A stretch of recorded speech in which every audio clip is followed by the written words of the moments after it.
Im Experiment haben wir ja sehen können, wie schnell Fake News entstehen können. Ja, ich wundere mich immer noch, wie schnell aus einem Tankwart ein Verbrecher werden kann. Und heute schauen wir uns an, welchen Einfluss Fake News auf Börsenkurse haben, besser gesagt auch Kryptokurse. Hey Edrit, Hallo Jürgen. alter Spezialspezialist, was hast du denn von TikTok für Fake News mitgebracht? Wie anfällig sind Kryptowährungen für Fake News? Kryptos sind extrem volatil. Das heißt, sie sind sehr anfällig gegenüber Fake News. Beispielsweise, wenn ein Tweet kommt von einer Person und es wird verbreitet und man checkt nicht, dass es wirklich nicht der wirkliche CEO dahinter steckt, dann können schon die Kryptos schwanken. Bin ich mal gespannt, wie die Börse das handhabt. Die Börse Stuttgart hat eine Handelsplattform für Kryptowährungen, die nennt sich Bison. Und das Oberbison steht bei mir. Uli, was könnt ihr denn jetzt gegen Fake News unternehmen? Es ist wichtig, haben diese News marktbeeinflussenden Faktor oder nicht. Und wenn sie diesen haben, dann ist es eigentlich eher sekundär, ob sie fake sind oder nicht. Ich möchte ja darauf reagieren können. Nichtsdestotrotz, Fake News sind was Ungutes.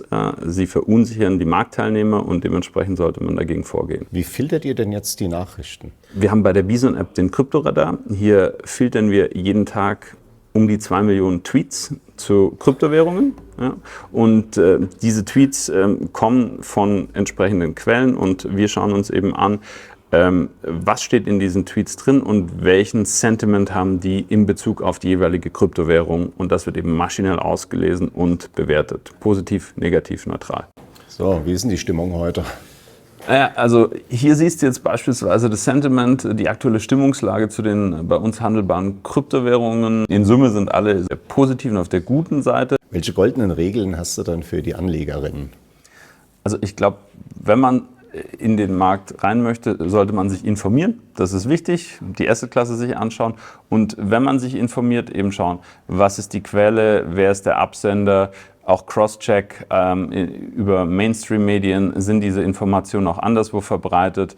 Dann sollte man auch auf die Art schauen der Information, die verbreitet wird. Sind irgendwelche Links oder Verlinkungen drin, Anhänge, die gegebenenfalls irgendwie Phishing-Charakter haben und einfach mit gesundem Menschenverstand rangehen. Ich glaube, man kann sich da nie dagegen komplett schützen, aber so ein paar Grundregeln kann man beachten, um einfach sensibilisiert an die Sache ranzugehen. Ich kenne es ja noch von früher von der Börse, wer die Nerven verliert, verliert. Ist das immer noch so, auch bei den Kryptos? Krypto ist etwas, das vom Betrachtungshorizont abhängt. Ich glaube, wenn man jetzt im November investiert hat, dann fühlt man sich jetzt nicht gut, weil man ist fast 60% im Minus. Wenn man jetzt aber einen längeren Betrachtungshorizont hat und beispielsweise Bitcoin seit 2009 nimmt, ist man nach wie vor mehrere Tausende von Prozent im Plus.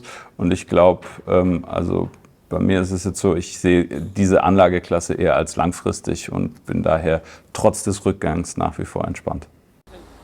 Das war ja jetzt spannend, dass der Wahrheitsgehalt von Nachrichten gar nicht die erste Rolle spielt. Wie denkst du, wie sollten Unternehmen denn mit der Nachrichtenlage umgehen?